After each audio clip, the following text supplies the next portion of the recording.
সবার প্রথমে আপনারা প্লে স্টোর থেকে এই ফটোরুম অ্যাপটাকে ইনস্টল করে নেবেন। ইনস্টল করে ওপেন করবেন। ওপেন করলে আপনাদের সামনে এরকম একটি ইন্টারফেস আসবে। আপনারা কি করবেন, স্টার্ট ফ্রম ফটো এই যে অপশনটা দেখতে পাচ্ছেন, এখানে একবার ক্লিক করবেন।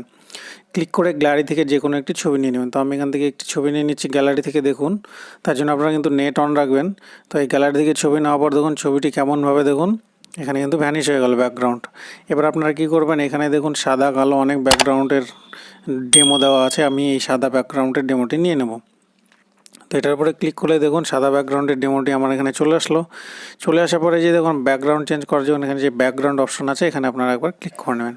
ক্লিক করে নিয়ে এখানে দেখতে পাচ্ছেন কালার অপশন আছে, এই কালার অপশনে একবার ক্লিক করে নেবেন। কালার অপশনে ক্লিক করলে আপনাদের সামনে কিন্তু অনেক কালার আসবে। আপনারা যে কালার চুজ করবেন সেই কালারের ব্যাকগ্রাউন্ড কিন্তু এখানে তৈরি হবে, দেখতে পাচ্ছেন স্ক্রিনে। তো আপনারা যদি কালার না চান তাহলে আপনারা কী করবেন, এখান থেকে এই ব্যাকগ্রাউন্ড অপশনে আবার আসবেন। এসে আপনারা এখান থেকে যে কোনো একটি ইমেজে যাবেন। এখানে ইমেজ দেখতে পাচ্ছেন, ইমেজে গিয়ে আপনারা কী করবেন, এখান থেকে অনেক ধরনের ইমেজ আমরা এখান থেকে পাবেন।